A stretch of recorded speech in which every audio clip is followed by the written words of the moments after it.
Qu'est-ce que ça fait concrètement d'arrêter le porno? Je vais pas te parler d'abstinence dans cette vidéo, je vais pas te parler de morale, je vais te parler de liberté, de transformation et d'un chemin que j'ai moi-même parcouru.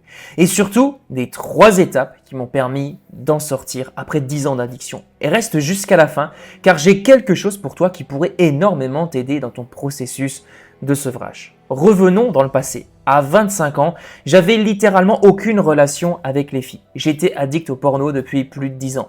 J'étais incapable de parler à une femme sans rougir, sans bégayer, sans transpirer, sans perdre tous mes moyens. Je passais mes soirées seul derrière un écran. J'étais encore chez mes parents. Et ce que j'ai fait à cette époque, je ne le raconte pas avec fierté.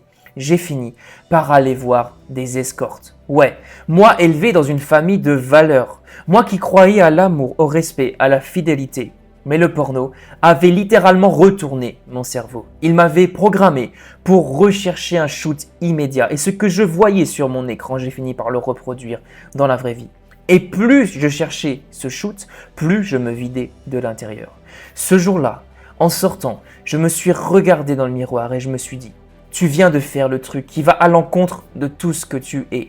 C'est là que j'ai décidé de reprendre le contrôle. C'est là que j'ai eu le déclic. Après un long parcours, une longue bataille, je peux dire qu'aujourd'hui, j'en suis libéré. Aujourd'hui, je suis marié à la femme de ma vie. On a 2 enfants. On vient d'avoir notre deuxième, une petite fille qui a maintenant 1 mois et demi. Je fais un métier qui me passionne. J'ai retrouvé l'énergie, la fierté, la force, mais surtout, j'ai repris ma virilité. Alors, j'ai pas des gros muscles, non, mais j'ai repris le contrôle sur mon quotidien. J'ai recommencé à avoir envie de me battre pour moi. J'ai arrêté de fuir le réel. J'ai appris à construire une vie excitante au lieu d'en chercher une à travers des pixels.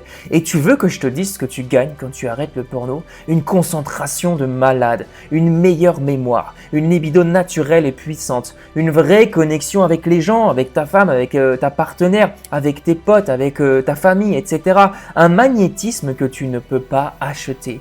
Et surtout une vraie confiance, pas celle que tu fais semblant d'avoir sur Instagram par des photos retouchées. Maintenant, j'aimerais te partager les 3 points qui m'ont aidé à en sortir. Premier point, reconnaître les déclencheurs et non pas les supprimer. Beaucoup de mecs pensent que pour arrêter le porno, il faut supprimer tous les accès, bloqueurs, suppression de l'historique, téléphone verrouillé, etc. Mais ça, c'est juste traiter le symptôme, pas la cause. Ton cerveau, c'est un petit peu comme un chien ou un gamin. Si tu l'empêches d'aller quelque part sans comprendre pourquoi il y allait, il va juste contourner l'obstacle ou se frustrer jusqu'à exploser. Et d'ailleurs, dis-moi si je me trompe, peut-être que tu as déjà essayé de mettre en place des bloqueurs de sites pour adultes, mais ce qui s'est passé, c'est que tôt ou tard, tu as fini par casser les barrières parce que ton cerveau avait juste envie de sa dose. En d'autres mots, tant que tu n'as pas identifié ce qui déclenche ta pulsion, elle reviendra encore et encore et encore. Peut-être que tu te tournes vers le porno quand tu t'ennuies, ou quand tu es stressé, ou quand tu ressens de la solitude, de la frustration, ou un manque de contrôle dans ta vie. Et c'est précisément à ce moment-là que tu dois observer la situation, pas fuir, observer quelles émotions,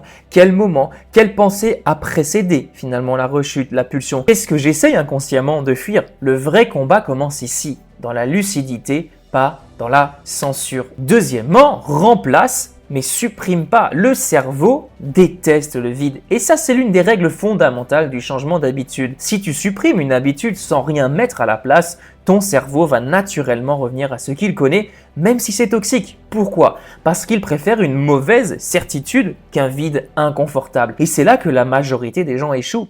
Ils arrêtent le porno, ils l'enlèvent, mais ils ne mettent rien à la place. Pas d'énergie nouvelle, pas d'activité, pas de vision claire. Résultat, au moindre moment de stress, de fatigue ou de solitude, ils replongent. A l'inverse, les mecs qui réussissent à s'en sortir recyclent leur énergie sexuelle et l'investissent dans leur corps. Par exemple, le sport, dans leur création, musique, vidéo, business, dans leurs relations, amour, famille, Dieu, dans leur discipline personnelle, écriture, lecture, formation. Ils apprennent à diriger leur énergie au lieu de la dilapider. Et surtout, ils construisent une vie plus excitante que n'importe quel site porno. Parce que je suis désolé de le dire, si aujourd'hui tu regardes du porno, c'est que te masturber devant des pixels est plus excitant que ta vie actuelle. Et c'est pour cette raison que tu dois te focaliser avant tout sur le fait de rendre ta vie excitante et automatiquement le porno va quitter ta vie. C'est un petit peu comme un muscle finalement. Au début, ça demande de l'effort, mais avec le temps, tu te surprends toi-même. Troisième clé, change ton identité. Si tu dis je veux essayer d'arrêter, mais t'as déjà tout perdu. Parce qu'au fond de toi, tu te vois encore comme un mec accro qui essaye de ne pas l'être. Et tant que c'est ça ton identité, tu vas rejouer en boucle le même schéma. La clé, c'est simplement de changer qui tu crois être. Pas demain, pas après le sevrage, pas quand tu seras libéré du porno, non. Aujourd'hui, tu deviens un homme libre. Pas parce que tu as tenu 90 jours, mais parce que tu as pris une décision, je ne suis plus cet homme-là. Et chaque jour, chaque action, chaque choix, tu le fais en tant que cette nouvelle version de toi. Même si tu rechutes, même si tu retombes. C'est ça qui est important à comprendre. C'est pas parce qu'aujourd'hui tu décides d'être un nouvel homme et que tu as des rechutes, c'est que tu as perdu. Non, tu es ce nouvel homme malgré les rechutes. Parce que la rechute, ce n'est plus qui tu es. C'est juste un événement isolé. Et plus tu incarnes cette nouvelle identité, plus tes actions s'alignent automatiquement.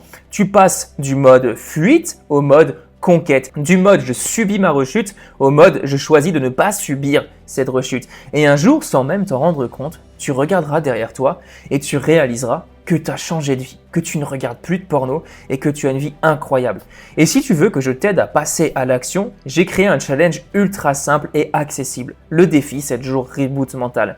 Une méthode concrète pour inverser le processus jour après jour. C'est un plan précis pour sortir la tête de l'eau et reprendre le pouvoir. Et surtout, une vraie chance de devenir l'homme que tu sais que tu peux être. En clair, on va reprogrammer tes schémas mentaux qui te maintiennent dans le cercle infernal de l'addiction. Le lien est dans la description. On est de plus en plus d'inscrits. Ça fait chaud au cœur, je t'attends de l'autre côté, on t'attend de l'autre côté, fais-le pour toi, je peux pas le faire à ta place, moi j'ai fait ma part du job, maintenant c'est à toi de faire ta part. On se retrouve de l'autre côté, à tout de suite.